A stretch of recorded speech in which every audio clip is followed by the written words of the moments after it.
माननीय सभापति जी, जय भीम। महामहिम राष्ट्रपति जी के अभिभाषण पर धन्यवाद प्रस्ताव पर बोलने को आपने मुझे अवसर दिया, इसके लिए मैं आपका आभारी हूं। सभापति महोदय, सर्वप्रथम मैं बहुजन समाज में जन्मे सभी संतों, गुरुओं, महान पुरुषों को नमन करता हूं, जिनमें महात्मा ज्योतिबा फूले, डॉक्टर बाबा साहब अम्बेडकर और माननीय काशीराम साहब को मैं याद भी करता हूं आज के दिन पर। साथ साथ नगीना की महान जनता और भीम आर्मी और हमारी पार्टी आज़ाद समाज पार्टी काशीराम के साथियों का भी धन्यवाद करता हूं। इसके बाद अपने कुल गुरु जगत गुरु सदगुरु रविदास जी महाराज को भी मैं नमन करता हूं, जिन्होंने दुनिया को लगभग 600 साल पहले बेगमपुरा शहर के रूप में दुनिया का सबसे महान लोकतांत्रिक दर्शन दिया। अध्यक्ष महोदय, माननीय सभापति जी, 14 अगस्त 1947 को ये देश अंग्रेजों के अधीन था। 15 अगस्त 1947 को हम लोग आज़ाद हुए। 16 अगस्त 1947 को देश आज़ादी में था, लेकिन धन धरती राजपाट में बंटवारा नहीं हुआ।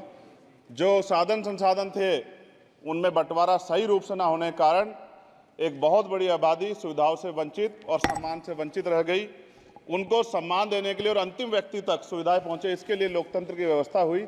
लेकिन आज़ादी के 70 साल बाद भी हम कहाँ खड़े हैं, इस पर ये चिंता का विषय है। मैं मानता हूं कि सामाजिक न्याय तभी होगा माननीय सभापति जी, जब जातीय जनगणना पूरी होगी और जातीय जनगणना कराई जाएगी और साथ साथ संख्या के आधार पर आरक्षण जो है वंचित वर्गों का बढ़ाया जाएगा। उसके साथ साथ जब राष्ट्रपति जी अभिभाषण पर बात रख रही थी तो उन्होंने शहरी और ग्रामीण क्षेत्रों के विकास की बात कही और ये भी कहा कि दुनिया में सबसे उत्तम शहर हमारे यहाँ बने। लेकिन माननीय सभापति जी, 70% आबादी तो गांव में निवास करती है, तो गांव की आबादी के बारे में भी सोचना होगा कि उनका जीवन कैसे बदले। माननीय सभापति जी, उच्च शैक्षणिक संस्थानों में बहुजन समाज के जो छात्र हैं उनके साथ कास्ट एट्रोसिटी हो रही है, निरंतर उनकी हत्या हो रही है। साथ साथ जो सरकारी कर्मचारी हैं दफ्तरों में, उनके साथ भी जो SC ST OBC और मुस्लिम और अन्य धार्मिक अल्पसंख्यक, उनके साथ भी माननीय सभापति जी जातिगत और धार्मिक जो है शोषण किया जा रहा है। इसलिए मेरी मांग भी है कि पुरानी पेंशन को भी अध्यक्ष जी बहाल किया जाए। जो कर्मचारी देश की सेवा में लगे हैं उनका भी सम्मान होना चाहिए। साथ साथ सभापति जी, भाजपा ने चुनावी लाभ के लिए सबका साथ सबका विकास के नारे दिए जो खोखले हैं, क्योंकि 10 साल में दलित, पिछड़े, आदिवासी, मुस्लिम और अन्य धार्मिक अल्पसंख्यक जो अत्याचार हुए हैं वो किससे छिपे हुए नहीं हैं। ये गलत है, ये बंद होना चाहिए। सभापति महोदय जी, महामहिम राष्ट्रपति जी के अभिभाषण में निजी क्षेत्रों में SC ST OBC को रिजर्वेशन देने का कोई उल्लेख नहीं हुआ है, जो कि आज चर्चा का विषय, क्योंकि 98% प्राइवेट सेक्टर है, 2% सरकारी सेक्टर है, तो 98% प्राइवेट सेक्टर में भी हमारी हिस्सेदारी की बात होनी चाहिए। माननीय सभापति जी, आशा कार्यकर्ताओं, आंगनबाड़ी वर्करों, भोजन माताओं के वेतन वृद्धि पे भी कोई उल्लेख नहीं हुआ है, वो भी अभी नंगे, उन पर भी सोचना पड़ेगा। माननीय सभापति जी, जिस क्षेत्र से मैं चुन के आया हूं नगीना से, वो बहुत पिछड़ा क्षेत्र है। उस क्षेत्र में कोई विशेष आर्थिक पैकेज नहीं दिया गया, रोजगार की सेवाएं नहीं है, नौजवान पलायन करता है। IIT, IIM, एम्स, केंद्रीय विद्यालय आदि शिक्षा में और चिकित्सा संस्थानों की स्थापना होनी चाहिए, जो कि नहीं है। और माननीय सभापति जी, मानसून सत्र आ गया है, मेरा क्षेत्र बाढ़ से बहुत प्रभावित है, इसलिए मैं आपसे आग्रह करूंगा कि वहां के लोगों को बाढ़ से निजात दिलाई जाए।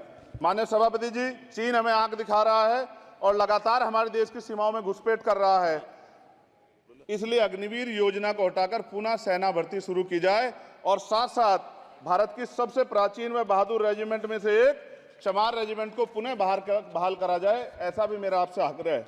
माननीय सभापति जी, पिछले सारे प्रधानमंत्रियों ने मिलकर जितना कर्ज लिया है उससे दुगना कर्ज हमारे वर्तमान के प्रधानमंत्री जी ने लिया है। किसान अगर अपना कर्ज माफ कराने के लिए जाता है तो लाठी झेलनी पड़ती है, जबकि सरकार ने धन्ना सेठों का 15 लाख करोड़ रुपया माफ किया है। इस ओर हमें ध्यान देना पड़ेगा, हमारी आने वाली पीढ़ियों को ये कर्ज चुकाना पड़ेगा।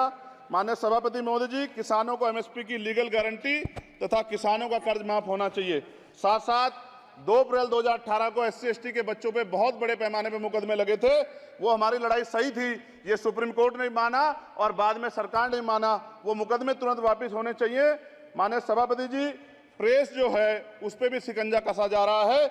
जो पत्रकार सरकार खिलाफ बोलता है नौकरी से हाथ धोना पड़ता है, और सोशल मीडिया हमारा हथियार है, उस पर तरह तरह के प्रतिबंध लगाए जा रहे हैं और विरोध करने वालों को सोशल मीडिया हैंडल भी सस्पेंड करा दिए जा रहे हैं। साथ साथ सभापति जी, पेपर लीक और परीक्षाओं के कैंसिल होने से देश के नौजवानों का भविष्य खतरे में है। नीट, यूपी सिपाही भर्ती सभापति जी और 69,000 शिक्षक भर्ती में आरक्षण घोटाला हुआ है, कोई पूछने वाला नहीं, खून के आंसू रो रहे हैं बच्चे, बेरोजगारी का दंश युवा झेल रहे हैं। इसलिए मेरा आग्रह है कि युवाओं के लिए कृपया समाप्त करें चंद्रशेखर। माननीय सभापति जी, मैं पहली बार बोल रहा हूं, आप कहेंगे मैं बैठ जाऊंगा, मैं आपकी बात, मैं संवैधानिक मर्यादा का पालन करूंगा, मगर हम तो माननीय सभापति जी सुन ही रहे हैं। आप बोलिए, 1 मिनट। धन्यवाद एक मिनट और बोलिए। अध्यक्ष सभापति जी, नारी सम्मान की बात करने वाली सरकार, हमने मणिपुर देखा सर, हमने पहलवान बेटियों का हर्ष देखा सर, और हमने सर हाथरस की बेटी का हर्ष देखा सर, और हाथरस के परिवार को जो वादा किया था सरकार ने वो भी पूरा नहीं किया, और महिलाओं में भी स्पेशली दलित, पिछड़े और मुस्लिम वर्ग की, आदिवासी वर्ग की महिलाओं के साथ आज भी एनसीआरबी का डाटा कहता है सर जो जुल्म हो रहा है वो सहनीय नहीं है सर। साथ साथ कोविड में तैरती, हमने कोविड में बहुत सुना सर, कोविड में तैरती लाशें भी गंगा में हमने देखी है सर, और मजदूरों का हाल भी हमने देखा है। सभापति जी बस सब समाप्त कर रहा हूं, नोटबंदी पे छोटे मजले उद्योग की जो कमर टूटी वो भी हमने देखी है। सभापति जी, शैक्षणिक संस्थानों, विश्वविद्यालयों में, चिकित्सा संस्थानों में ओबीसी एसटी के योग्य अभ्यर्थी को एनएफएस करके जिस तरह निकाला जा रहा है, लेटरल एंट्री करके जिस तरह हमारे रास्ते बंद किए जा रहे, ये भी हम देख रहे हैं सभापति जी।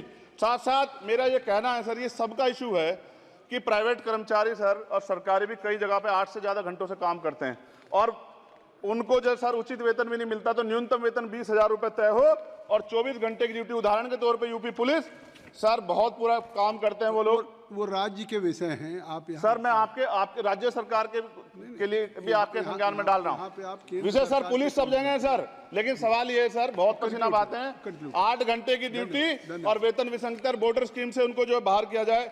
माननीय सभापति जी, 1 मिनट चाहिए सभापति जी, राष्ट्रपति जी ने धर्म के बारे में बात की थी, राम मंदिर से पहले हमारे गुरुघर तुगलकाबाद का फैसला आया था राष्ट्रपति जी, वो सभापति जी अभी तक दिल्ली में स्थित सदगुरु रविदास जी महाराज का गुरुघर नहीं बना। साथ साथ सभापति जी, अपनी बात को खत्म करते हुए मैं आपसे कहना चाहता हूं कि जितना देश दूसरों का है सर, इतना हमारा भी है। हम मरने के लिए पैदा नहीं हुए, जो चाहता है हमारी हत्या कर देता है। मूछे रखने पे, घोड़ी पे बैठने पे, मटकी छूने पे हमारी हत्या हो रही है। क्या बदला है सर 70 साल बाद भी? दलित, पिछड़े, मुसलमानों पे हिंसा नहीं रुक रही है सर। मेरा आपसे संरक्षण के साथ ये आग्रह है कि इन घटनाओं को रोका जाए, और देश किसी की बपोती नहीं है, देश संविधान से चलता है सर, और संविधान से चलेगा, संविधान छेड़खानी बर्दाश्त नहीं की जाएगी सर। धन्यवाद।